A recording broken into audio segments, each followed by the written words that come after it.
Hello and welcome to Forbidden Talk, a discursive show covering social taboo topics in the Middle East. This week we shall be exploring the world of online dating in the region. Nowadays, online dating might not seem taboo to us in the West, but in certain parts of the Middle East, social media, which seems to encourage liberal attitudes to sex and engender the traditional model of matchmaking in society, is frowned upon. Today, we shall be considering how dating apps are changing the ways in which Middle Eastern young men and women perceive, understand and relate to one another, how dating sites are gaining popularity despite the potential political, social and legal consequences attached to them, and whether, in the long run, these online platforms can generate greater freedom for the individual and even gender equality. At this point, I'd like to welcome my studio guests, Kezia Noble, celebrity dating expert who's helped over 1 million men achieve success, and Mitra Babak, specialist consultant, psychotherapist and researcher who's counselled many families and couples from the Middle East. Thanks for joining us. But before we move on, let's take a look at this brief report. From groceries to cars to houses, you can find everything online, even love. The stigma that was once attached to meeting people online has dropped in recent years, as social platforms like Facebook and Twitter have taken over, connecting people from all corners of the world. Whether it's true love, a quick hookup, a forbidden tryst, or just a sympathetic shoulder to lean on, it can all now be found with the click of a button. In the Middle East, meeting people through the cyber world is no longer a strange phenomenon either. In fact, authorities in Iran have stepped into play Cupid with the launch of a state-run internet dating website in efforts to curb the increasingly high rate of divorce amongst large youthful population. In Lebanon, sites like Lebanese Christian Hearts and Etaraf have been set up to help connect people wanting to get married. Last year, a study by online matchmaking site eHarmony revealed that more than half of all couples will meet online within 20 years. The research claimed that 38% of couples in the not-so-distant future will meet via online dating or matchmaking services. And by 2040, 7 in 10 loved-up couples will be able to thank either online dating or online communications for their relationships. But online dating can come with its own set of problems. How do you know the person is real? How do you know the time you have invested online will be worth it when you meet face to face? And what if they just turned out not to be the same person you'd imagined? Kezia, you're an expert in the art of seduction and have helped many, many men across the globe. What are the reasons for these men approaching you for advice? Are they looking for love or something a bit more casual? They're looking for ultimately love, believe it or not. That's something I've learned after years doing this. I thought it was just guys looking for quick hookups of women, but actually men are quite sensitive. They are looking for the one. The road to getting there can be, it can differ from man to man, but ultimately that is what they're looking for. Okay. And Mitra, is it right to still classify dating in the Middle East as a taboo topic? Definitely, still there is a taboo topic in Middle East because we used to have the more community, and they used to introduce people, and it was like an arranged marriage as well. So which I'm not agree with that anyway, but people they used to see each other. We have so many immigrants from different countries of Middle East, especially from Middle East, and they came in different countries and they lived out with a lot of conflict between the cultures as well. So new generation, they've got so much conflict with the older generation, which is the parents basically. So they want to introduce themselves, they want to go out, they want to have a freedom basically, but they can't. This is another taboo they can't have. They are living in this country, they are living in Western countries, for instance. They want to be free, but they can't be free. So dating is freedom in their mind? It's kind of freedom. I'm seeing from positive and negative point of view of dating. But looking at Western culture, of course, Western culture is easier for them to understand and to accept it because they are not judging people. They are not judging them if they are failing on online dating. But sorry, judging can happen in the West as well. It does definitely, but not that strongly. Yeah, especially for the girls. If the girls, Western girls, if they date, few dates on online dating, for instance, they are not accusing them. But Eastern girls, if they go for dating and if they fail, but mostly they fail because most of the time they are not telling the truth about themselves. So it's going to be really scary for them if this guy go and talk about me with other people as well.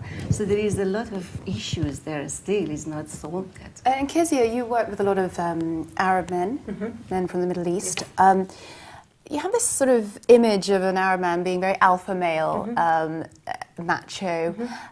So I'm wondering why they come to you. What's the impression you get? What are the questions they are asking you?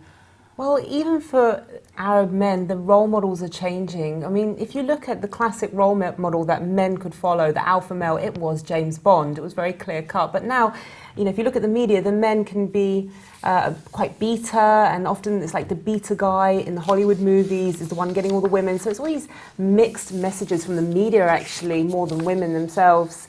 So I think a lot of the Arab men that have come to me for my help, they've also experienced this slight confusion. Like, how should I behave amongst women? Should I carry on being this real alpha Middle Eastern guy, or do I need to tone it down a little bit, be a little bit more like, like an English guy, who's very apologetic, self-deprecating? So there's a lot of confusion out there. So lots of images are kind of confusing them. Yes, I think that goes through every culture. And Mitra, how common is sex before marriage in the Middle East? Really, really hard. Let's say, as a psychotherapist and psychoeducation and psychosexual therapist as well, there is a lot of girls, they do undercover, they have undercover sex, of course, they are going hidden sex, they have. But again, Middle East is very, very wide from my point of view. Iranian, for instance, they are different with Arab girls. Arab girls are different with the Turkish girls. So we can't say all Middle East are the same. But talking about Arab culture is really, really hard for them to sleep with another man and then married with another man. So, or sleep with different men and married with another man is absolutely forbidden, and culture doesn't accept. And even the husband, who is the husband now, maybe he's going to say, you sleep with me before you get married. So there is a huge issue there. It's not solved that for the Middle Eastern man. Usually they like very calm and very, as I said, again, men, they love to have sex very quickly. But if they are my wife, in the future wife, then they're going to have issue. Yeah. So there is a conflict here. I have to say, I found, sorry for interrupting, but a lot of my Arab clients, they actually like very fiery women. They like very fiery women. They like women with a bit of an attitude, who is a little bit bitchy, actually. I find that they kind of welcome that attitude. They see it as a bit more of a challenge, that whole submissive, nice girl and all that. I think maybe that's a long way down the road. So put them in their place kind of thing. I think they like that. That's from my experience. When they really open up to me. No, maybe not, but they open up to me, my clients. They always say they like the difficult women. Because they had these sorts of girls. They have, but they want different women, but not for marriage mostly. But that's an interesting point. Are the Arab men coming to you for marital advice? Are we sort of seeking a future marriage, or are they playing the game? Well, the Arab men, as you say, the culture is slightly different. Ultimately, still, yes, it's to find somebody that's not appropriate, but someone that they love. And it's this whole big focus in the Middle East on the appropriate wife, rather than the one that they're passionate about. They want to find a woman that they're passionate about, and also that they can marry, and the whole family are not going to say, start whispering, who's that? Does that make sense? Yeah, absolutely. Well, we've got to welcome our next guest over the phone from the UAE, Raphael, a European expat who has lived in Dubai for the past 7 years. I'd like to point out that Raphael has chosen to conceal his identity in this interview. Raphael, hello. Why have you chosen to hide your identity?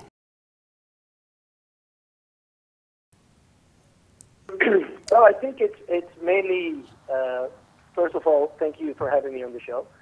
And the reason why would mainly be that in the UAE, where I live then, you're never really 100% sure if you're being listened to or not, and if you're being monitored in any way. And being an entrepreneur as I am, you always want to be a little bit careful not to turn up in any black books.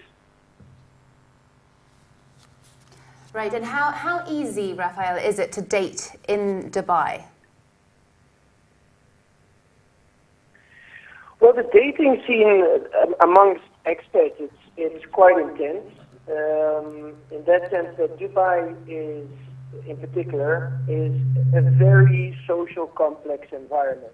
So there are a lot of single people here who come here mainly for the career, and that's their main occupation actually in their life while being here. And you don't really have the traditional standard social gatherings that you would, for example, have in Europe, where you would potentially meet people in groups of friends that you know or via.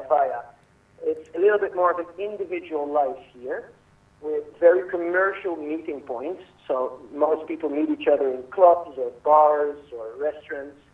And in that respect, dating apps are actually pretty handy because it brings this kind of, it brings the possibilities a little bit to life.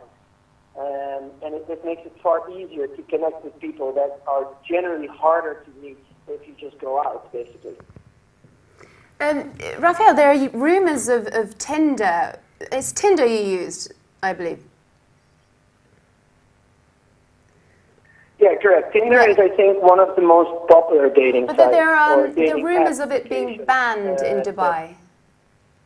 There are rumours of Tinder being banned in Dubai. Yeah, can you shed light on this? Yeah. It is.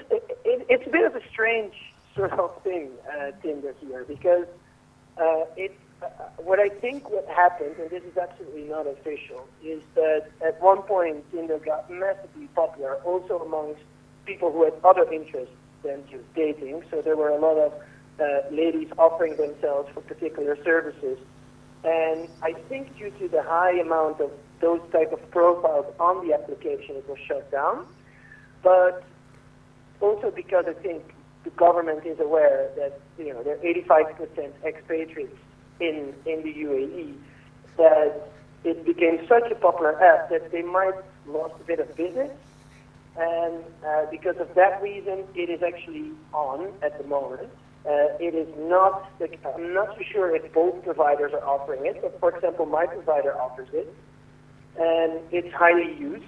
Either you can use it because you have the right provider, or there's a lot of people using VPNs to sort of dilute the connection to a European country and to the US, and then still be able to use the application. And Raphael, one gets the impression in London that Tinder and similar apps are used for casual hookups. Is this the case in Dubai?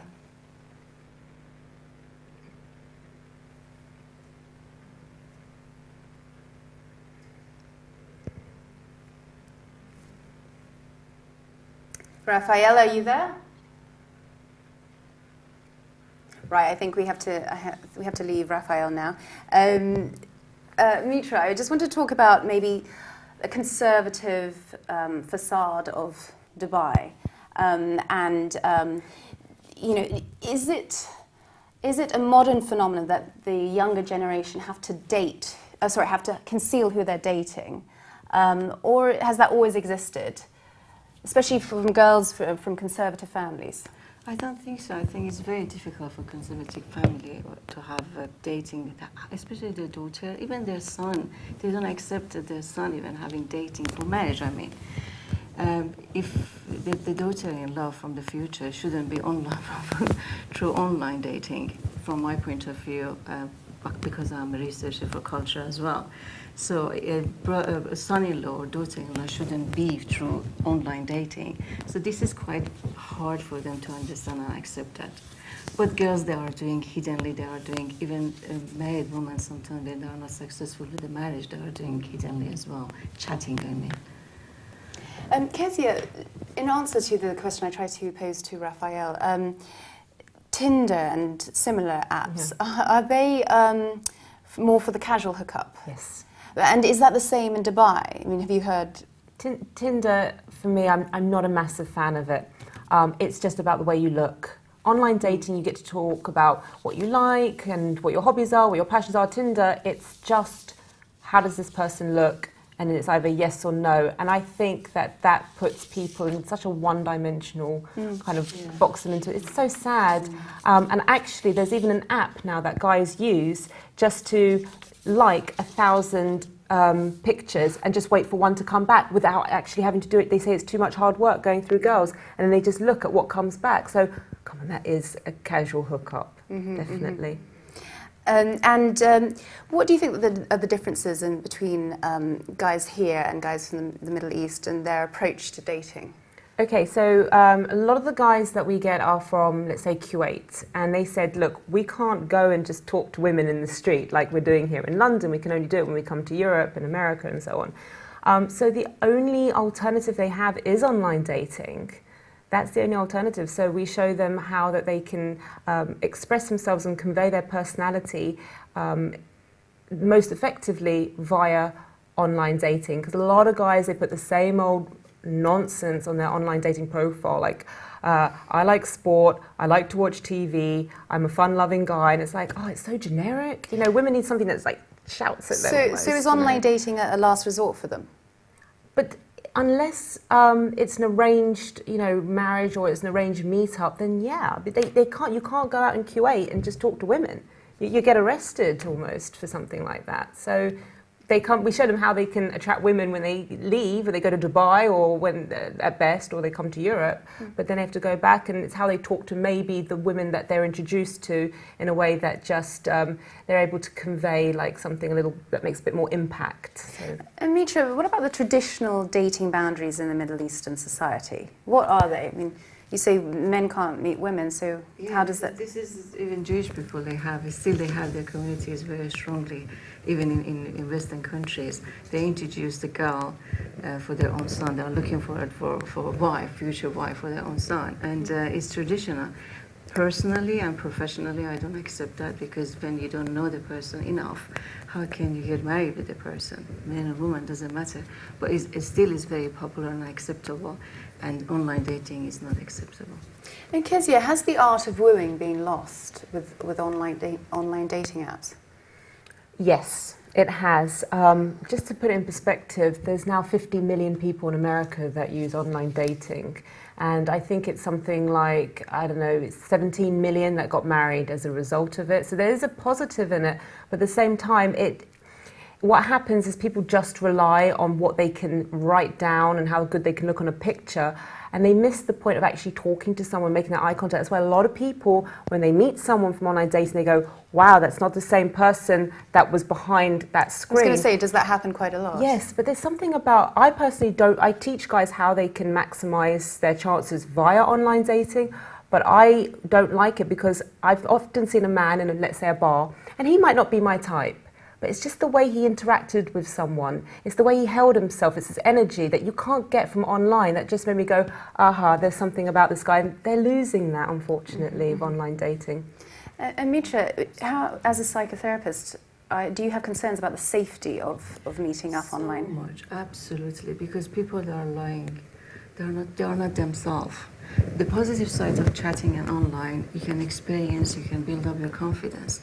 But not being yourself is very dangerous for the other side, because they can manipulate the other side very, very easily. But that can happen in person as well. You're not really presenting your real self. But when I'm not seeing the person, I'm seeing the person, they can manipulate me. But I'm not seeing the person as well. So if for instance, you're matching with somebody online, it is very important to see the person. And I know, again, culturally, it's very difficult for the girl to go and sit and meet the person as well. So again, it's going to be hidden behind the screen, and that can be very risky, because majority of online dating failed, as you know, in Eastern culture. Yeah, but I think it's just the way of the future now. Yeah, you look at Facebook, Twitter, people are on there. I call it iPhone grazing. They're just on their iPhones the whole time. I just think it's inevitable, even though we might be the last people saying, "Oh, please don't let it get to that." But I think it will. It will, but we have to educate people. We have to educate the parents as well. This is very important, because parents, they don't accept it, and they are trying to hide themselves. The girls and boys there are as religious well, online dating, well. like Muslim There is Muslim a huge one. The dating biggest and one Jane dates. Muslim dating is the biggest one. Yeah, so I'm sure, isn't that? Yeah, absolutely. And we'll come back to religious dating in a moment. But I've got to welcome my next guest from South Carolina, Shari Page, researcher of social and personality psychology, who was one of the contributing writers of a paper entitled "The Business of Matchmaking in Social Media in the Middle East." Shari, what are the emerging attitudes about matchmaking and social networks and regional differences in attitudes towards dating sites in the Middle East? So hi, thank you for having me, and I'm actually from Southern California, so a bit of a difference. But yes, so the question was regional differences in towards of attitudes of dating online in the Middle East, and as I think you've probably already covered, the Middle East is quite diverse, and so depending on which country we're referring to, there's going to be a huge range. But I do think that the Middle East tends to be a very traditional place. And so I don't think that it's this vastly accepted new phenomenon. However, I do think that young people in the Middle East are craving freedom and freedom to date who they want and, not be confined by cultural or religious barriers. And so I do think that the attitude might be secretly very welcoming and very optimistic, and see this as a tool of a new way, of a new generation. But it's going to take some time for it to actually be accepted, and I don't believe it's fully accepted as of right now. And again, it'll be very dependent on the particular country that we're talking about. And Shari, in your studies, do dating sites mean more equality for women in the region? So I thought about that question quite a bit, and the answer that I would, in my opinion, is that it can. And the reason I say that is because a lot of women, and women's rights is something that we're working on, and right now, presently, is probably the best time to ever have been a woman in history. But the issues that we face is sometimes women are constrained by geography. And so if dating and online and the globalization that's caused by being able to access the internet, if that kind of interaction and dating and marriage take you out of your geography or out of the confines of where you're at, then absolutely, then you can gain rights by just being able to leave the actual geographic location that you're in. And yeah, online dating would facilitate that. And Shari, I'm just going to invite Kezia to contribute to that. Do you think there's gender equality with online dating? Yes, I do think it's, it's now 47% of women on online dating, so it's almost, it used to be men, so now it's actually almost 50-50, so I think it's quite fair. And Mitra, with regards to the Middle East? I think it's more women. Do you think it's empowering? Yes, okay. Definitely. But do you think it's empowering women in a new way? Definitely, because they have to. They have to. There is no equality, so somehow they have to push themselves to catch this equality. And Shari, just last question. What impact will dating websites have on Middle Eastern societies? So I think it's going to be up to the youth, but one of the things that I am waiting to see is how cultural diffusion and religious interactions are going to change as a result. So I think that some of the way that you couldn't socially or openly date someone who's culturally different from you in the Middle East, even from the same country or from a different religious background, you can sort of bypass those limitations online. And so I can't say for sure or predict how it would impact it, but I think that it's going to give us an avenue to change the limitations. And so where you normally wouldn't be as bold as to, date someone outside of your cultural group or religious group, you can do that online. Now you have the freedom to. And so I'm hoping that we'll have more of a harmonious or more of the cultural diffusion as a result of it. So I think, I'm hoping and thinking that will be the result. Okay, well, Shari, thank you. We've got to leave you now, but thanks for your input on the show today. Okay, great. Thank you. Have a good day. Kezia, do you think there's a difference in the user experience for men and women of online dating? Do I think that there's a difference? I think men are looking through the pictures a lot more. I think men are still very focused on the aesthetics, whereas women are much more interested still in the status and his passions. And what women are actually looking for is he a weirdo or not? That's the first thing. Whereas men aren't thinking, is she weird? They're thinking, I hope, she's as thin as that in her picture. Is she that thin? I speak to them, they go, yeah, I just don't want her to end up, fat, which is really horrible, I know. But whereas women are just thinking, is he a weirdo? Is he safe? That's the first thing they're trying to look for. Yeah. Mitra, you mentioned the matchmaking model of the past, sort of families, communities, thinking about the social strata or the family background of the partner. Yeah, I mean, how are dating apps changing this model?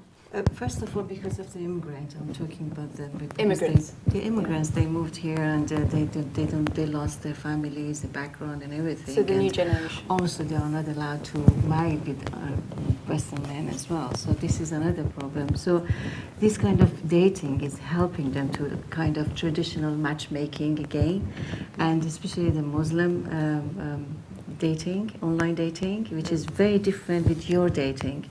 The concept is very different. I think this one, they can accept it better and easier. The reason is that because of they have hijab. They are not by that's the word they are using themselves. That, well, I'm not selling myself. Selling myself in English is very different in our language. In Middle Eastern language is very, very negative. So being with the hijab and showing herself just through hijab is very respectable. So she can be very respectable woman. So this way, I think they are trying matchmaking, traditional matchmaking or religious matchmaking is getting more successful than ordinary matchmaking. True culture, I mean.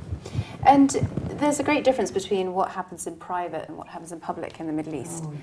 But I think the online sphere has created a new place, a new space. How's the Middle East reacting to that new space created? Because it's confusing, isn't it? It's very confusing for the family, even for the generation as well, young generation as well, because they fail. If they fail, they really dislike the online dating, talking about negatively if they are successful. So it's very confusion. This is something new. We need time to get used to this sort of things, and also not taking advantage of it as well, because it's still in Western culture and Western countries they are taking advantage of online dating, men and women as well. They are not themselves. They are lying on it most of the time. So we need time. Technology. This is the 21st century. Facebook, Instagram, it's all the same. Absolutely. Everyone's got filters on. Everyone's got their best picture up there. My Absolutely. life's brilliant. My life's fantastic. And it's just that's the window shop. That's their window shop, and you have to make it look pretty and nice. And yeah, I agree. People are living a lie a lot. Abusing the internet, abusing the new technology. So we need time, especially in Middle Eastern culture. They need time to not abusing and being themselves. We are not themselves. We haven't got enough confidence to be themselves. To be authentic. Yeah. Okay, well, now moving on to our next section, where we will consider the various consequences of online dating in the Middle East.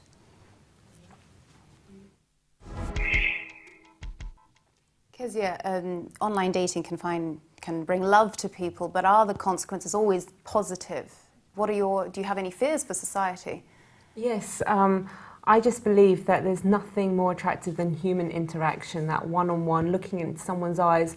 And you as a psychotherapist, I mean, you know how important it is to body language. You can tell so much. We call it non-verbal communication and verbal communications. There's a lot of guys that might be saying the right things, but if their body language is not congruent with what they're saying, it's game over. That's why I teach guys how to perfect body language, because that is what we're looking for. You're sitting with someone in a bar and they've got they're not making eye contact, they're a bit twitchy. You're like, it doesn't matter what you say, I'm not interested. And you can get away with all of that when you're behind a screen. So that in that case, I always say to guys, look, if you want to come to me to learn about online dating, we're going to have to fix you up, because you're going to go on a date with one of those women at some point, so you can't mess it up then. Mitra, just talking a bit more on the cultural conflicts that occur with couples coming from different backgrounds, because online dating will bring together couples from different backgrounds. What happens later on, though? What conflicts arise? Different culture. You mean culture? When you talk about different culture, you're talking about Western and Eastern? In Middle East. Western and Middle East. Yeah. Because there is a difference between Western and Eastern. Okay. There is a big difference. There is a Middle Eastern and Western. Huge conflict. Huge conflict. Because first of all, if you are talking from religious point of view, she or he has to be a Muslim. If he's not or she's not. This is huge conflict from the beginning, first start. And also the different culture. The culture is very different. Again, Middle Eastern, they have different culture as well. So Iranian, they are different with Turkish they are different with the Kurdish they are different with the Arabs. So there is a difference over there as well. So how much it can match with the Western culture. The negative side of Middle Eastern people, majority of Middle Eastern parents, they are talking against Western culture. Even when the immigrant themselves in different Western culture, they are talking very against this culture. They are living the culture. They are living the countries, these countries, but taking all the benefits of the culture and the society and everything. But they are so scared. They are fearful because they think they are totally opposite us. So they are not taking even the positive side of the culture or society, but they are going for negative side. They're preconditioned. And always they are talking about that. Always they are saying the negative things. So with girls or boys, when they are a teenager, of course they can be attractive to opposite sex and also maybe same sex and also maybe the Western. But always there is a fear inside them. How about my parents if they don't accept it?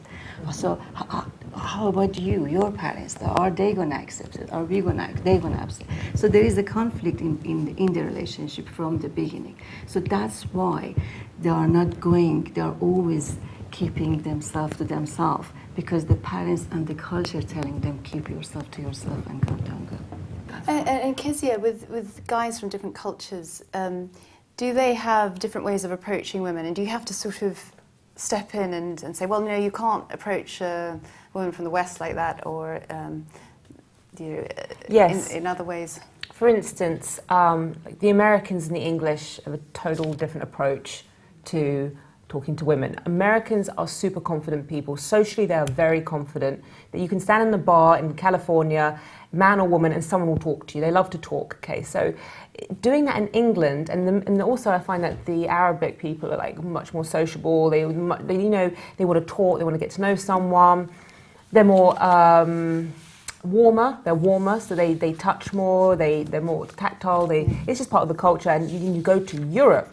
Now that's a whole different story. You go to Switzerland or France or England, no one's touching each other, no one's getting too much in each other's space, and especially the English, they're very cynical. They're very, very cynical people. That can be a good thing, but when someone's like right in their face, trying to make friends very quickly, they're a little bit more guarded, like, hold on, we talk to each other via humour here. You have to get my humour first before I invest in you. So every culture is different, but when I teach the art of attraction, it's more like body language, connection, and I show how you can maybe adapt a little bit to the culture, but not so much that it's not yourself anymore. And you should actually say to someone, listen, I'm from Kuwait or I'm from Iran, and this is how we talk to people. And if you say that to someone, they're like, okay, cool, and they start warming to it rather than just being invasive and going straight into their space. Does that make sense? Mm-hmm, definitely. And Mitra, you mentioned religion. How does that factor later on? Couples meeting online, thinking that it's all about love and they're attracted to each other, but actually they're from different religions. Does it usually work? Well, from my point of view and my research, most of them, they are not working. It's not working. The religion is a very strong part of the culture of the family and belief system, and it's very hard for them and for the family to accept that, especially when the Islam said you have to be Muslim before you get married, the part must be Muslim before they get married. So that causes again another conflict because I have to be Muslim first to get married to you. So then that causes problem between them. I heard that Muslim men are allowed to marry a Christian or Jewish woman. Yeah. They are allowed to. They are allowed. Yeah, they are allowed, but it's just the family prefer them to marry a Muslim girl, right? Yeah. Okay.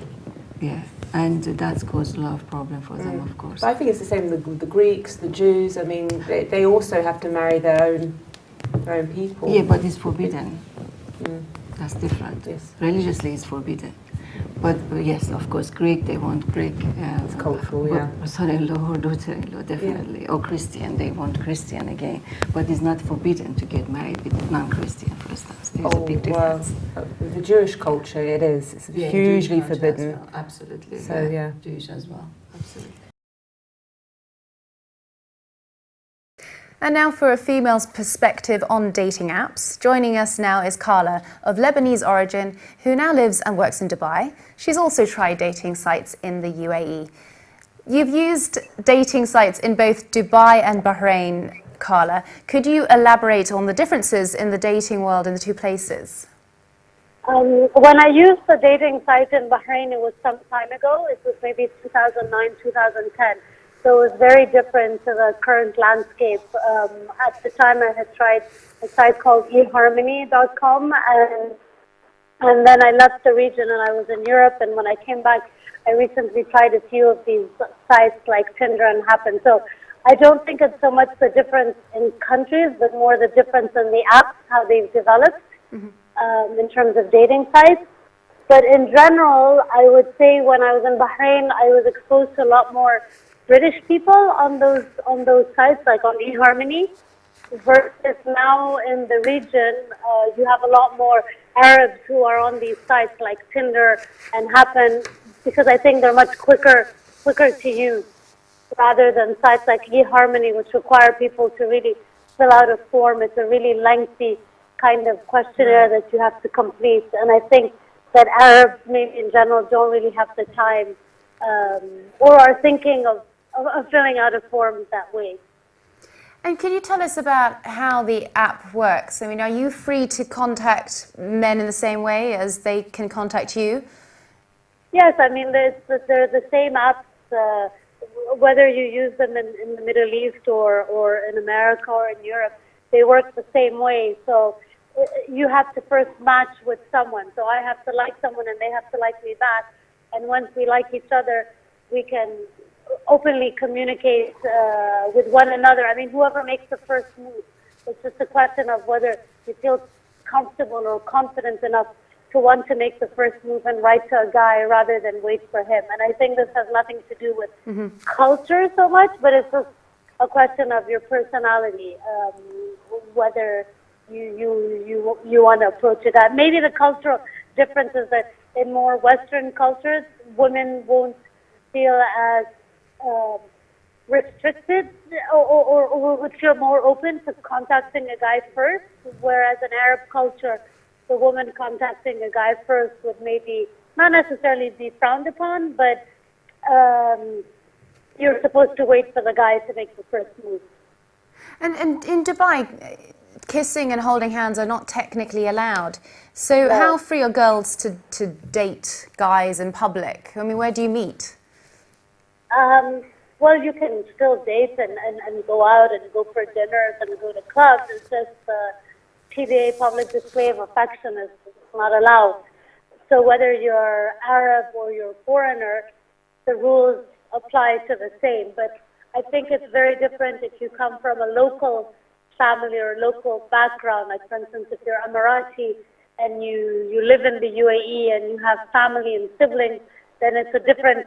That's where you'd have a challenge for dating, that maybe you can't go out openly and be seen, versus for someone like me, it doesn't really matter if I'm out alone with a guy, because I don't feel any kind of pressure or anyone's going to ask who this is. I could be out, it could be a friend, because when you go out, you kind of behave in a very platonic manner, even if someone is your date or not.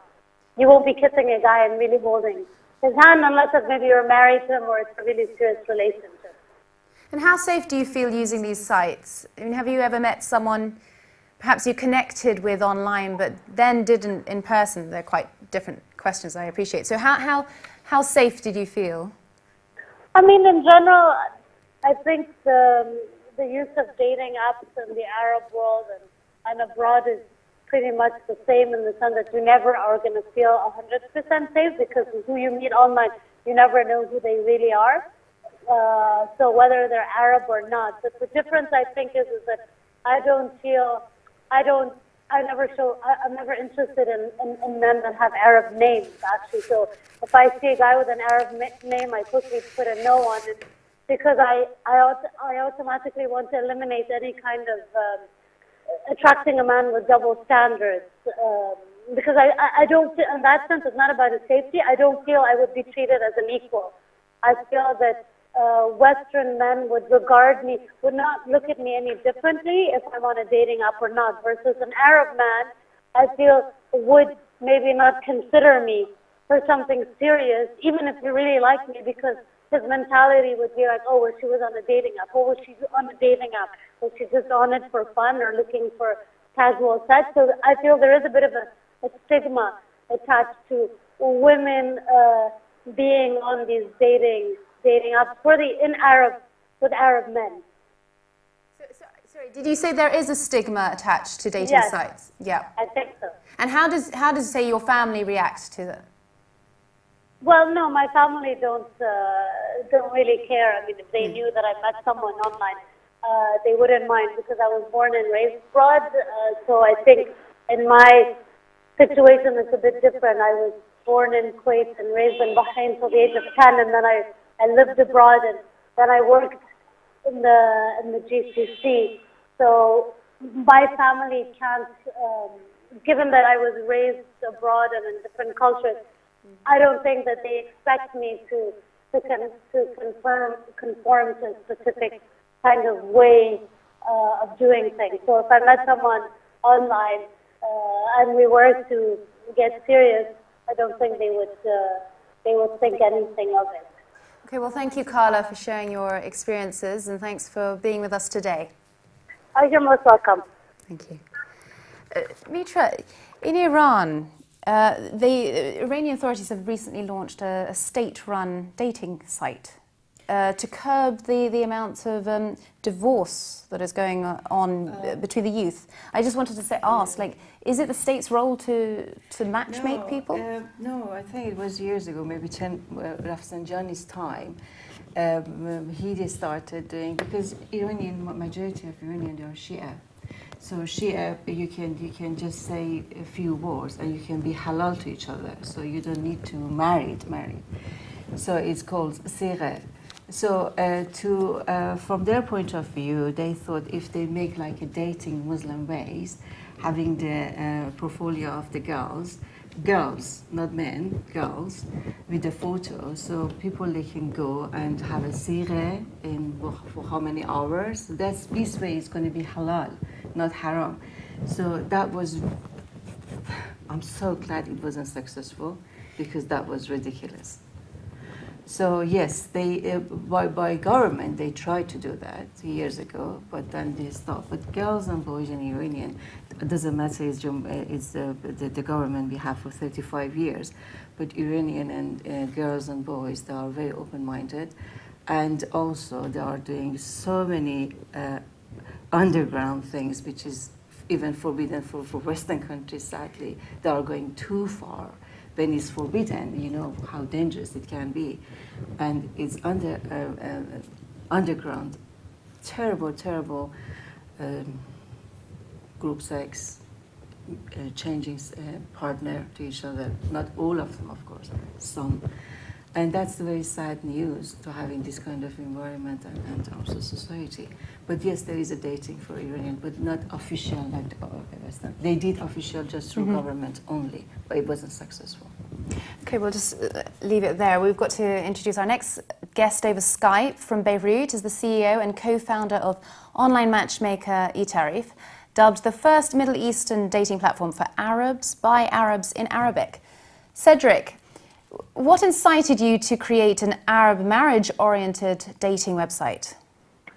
Hi, Anna. Thank you for inviting me to your show to start with. What incited me actually is my personal experience. I used to live in Paris and work in consulting, and I always found it very difficult for me and for other people, young people around me, to find the right person that shares the same values, shares the same principles, who have the same vision of life. Some of my friends and colleagues suggested that I should try some dating website like eHarmony or Mythique. And here I realized that none of them were really tailored to the Arabic countries. So in the beginning, I thought of doing it for Lebanon. And after doing some studies and a deeper market research, I realized that the real service that we could provide and the most efficient service and the people who needed it the most are Arabic countries, but that are kind of conservative, like Saudi Arabia. For instance, in Saudi Arabia, singles from opposite genders cannot easily interact because of cultural barrier, but they accept this cultural barrier. Usually when they want to get married, it's very often through the family or through what they call their khattabi. That is it's a matchmaker. It's a matrimonial agency. So we took this concept of matrimonial agency and put it online. We did it in a way that is very tailored to the culture we're targeting. And from the first days of the launch of our website, we confirmed this assumption that the real need, where there is the highest demand, is in conservative countries in the Arab region, like for instance in Saudi Arabia, in Egypt, also in Jordan too. And it's interesting you're bringing marriage into the equation. Many of the newer online apps promote a bit more of a casual meetup, very much based on the visual. What do you think about that? Well, I think that it exists. It works very good, but I don't believe it can work in conservative countries. And actually, it's not really working in conservative countries. When you want to talk, like, for instance, Tinder, where the matchmaking is based on a physical appearance. Let's be honest, in Saudi Arabia, for instance, the concept of dating doesn't really exist. When you find someone and you like her, you end up by how do you say, fiancé, and you go and you engage with her, you talk to parents and you have an engagement, and then you get married. The phase of dating, living together, seeing how the couple is going to work, that doesn't really exist. This is why we're not a dating website, and we're a matrimonial matchmaking platform. And actually, at Araf, a matchmaking algorithm is not based on a physical appearance. Even pictures on At'araf are blurred. I mean, when you are matched with someone, you can know that you have, like, let's say 80, 85, 90% of affinity with this person. You can see the picture that is blurred, so you can see the silhouette of the person, but you cannot really see the person. You can chat with this person, and once you feel comfortable, you can send a request to unblur the picture, and if this request is accepted, both pictures are unblurred. That's what we call the progressive identity sharing on At'araf. This is why we are really tailored, and I don't believe that matchmaking based on visual and physical appearance can really work, even if it's very important to take the final decision, but not the initial interactions. I've got a few nods here. I love that. That is brilliant. You know, that's what we used to call blind dates. It's when you used to meet up with someone, you didn't know what they looked like, and you just gave it a shot. And I think it's such a good idea, because in the West, we're starting to do stuff like, I know it sounds really weird, but dating in the dark. So you get to know the person, and it's like, you've already fallen in love with them, and then you look at them, it's like, oh, it doesn't matter if he's a bit fat, or she's a bit fat, or she's too tall, too short. I like the personality. That is a really great website. I like it. I'm going to check that out. Thank you. And on the long term, you know, the physical appearance will change, so you'd better bet on the personality than on the physical Absolutely. appearance. And what about the demographics of users? What age groups tend to come to you? It depends on the genders and it depends on the countries. For instance, in Saudi Arabia, the average age of women is 26. In Morocco is 24. In Egypt is close to Saudi Arabia, 26. Man, it's over 28, 29. This is the average age, kind of everywhere in the region. Our most countries where we have the most of traffic, like 60% of our traffic today comes from Saudi Arabia. You have the remaining 30% that are from Egypt and Jordan, and some other countries like UAE too, the Emirates. And you have less than 5% that comes from abroad, like UK, for instance, France, Canada, US. These are expats, Arab expats, that are looking to be matched with someone from their local country. Okay, and you base your matchmaking on questions asked and sort of algorithms. What are the differences between non-Arab sites and the Arab sites in the questions asked? Look, it's kind of obvious, you know. It's not, there is no magical formula to find love. I can guarantee you that if you do the quiz and you get a high affinity percentage with this person, it means that you're going to find love. There's no magical formula. But we're trying to scan people through our algorithm. I mean, for instance, the religious aspect is very important in the region.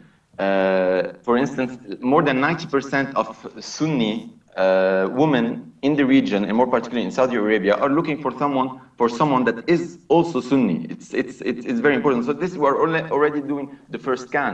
For instance, a question that is definitely not asked in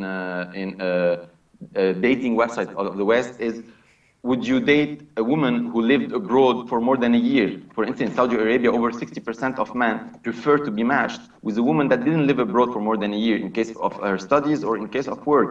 This is very special. On Western dating websites, you have, as you were saying, a lot of questions related to the physical appearance. For instance, what is the first thing that you will look at in a woman? Her eyes, her breast, let's say, or other attributes. This question cannot even be imagined to be asked in the countries we are targeting. It's more about what are the roles and responsibility in your future household. Would you accept, for instance, I know it can be weird for you, but we're just trying to be compliant with the culture we're targeting. But would you want your wife to be a working woman, or would you want her to be a household woman? And these are the same questions we are asking for the woman. So this is why we are matching them according to how conservative, how liberal they are. Are they leaders? Are they followers? This is the kind of stuff we are doing that is very different of Western dating websites. Okay, well, Cedric, that's all we have time for, but thank you for sharing your thoughts with us. Thank you very much. Mitra, the was community, very interesting. yes. Absolutely. Well, it's interesting because I think maybe are we in the West a bit too superficial? Yes. I didn't even have time to think about that. Yes. It's really sad. It's how people, it's almost what he's saying is like how we were in England like about 40 years ago. People were just a little bit more curious about what's your political views, what's your, how do you feel about marriage, how do you feel about children? Rather than, what do you look like in a black PVC dress, and what's your favourite pizza topping? So is this I'm promoting... not to disparage the West or anything. It's just a little bugbear I have. Well, is this creating a very confused generation? Yeah, I think people do have depth to them. People do want something meaningful and has depth to it, but it's all becoming very childish almost. And like I said, it's all because everything's so online, Facebook and Instagram. It's all so superficial and it's based on lies, so much of it. I know people who have this most wonderful life on Instagram. You'd be so jealous if you saw it. In real life, they're depressed, they're drinking, so yeah, I think there's something definitely missing. I think we need to combine the two. Yeah. Mitra, do you think online dating apps are giving more power to the individual? Definitely, yeah, it definitely does. Sorry, No, but I was just thinking, the community is so important in Middle Eastern society. Very important. Will these jar? The individual getting more power. Are they coming away from the community, or are they be lost? The problem is that they have to. There is no choice because, again, culturally and religiously, you have to get married. In Western culture, if you don't get married, it's okay. If you don't have kids, it's okay. The society can accept that. Even the family can accept that. But in Middle Eastern culture, you have to get married. You have to get children. You must have not a child, children. And if you lost your husband or your wife, again, you have to remarry. You have to. So this kind of forcing, of course, is causing a lot of pressure and too much stress for everyone. So they need to empower individuals. They need to empower themselves. But again, culture is very important. We have to give them education. Give them education. We don't have to. If, for instance, I'm a single woman, I'm a single man, I'm successful, I'm happy, because a lot of us, we are not marriage material. Even we are not relationship material. But we have to. When we have to, then maybe we're going to end up in terrible life, marriage life. And I'm telling everyone, don't bring new victims. You are a victim. Don't bring another victim as a child. So this is another thing I'm talking about, the education. How much we have to educate people, family, and ourselves to be more independent and powerful, to choose. Right.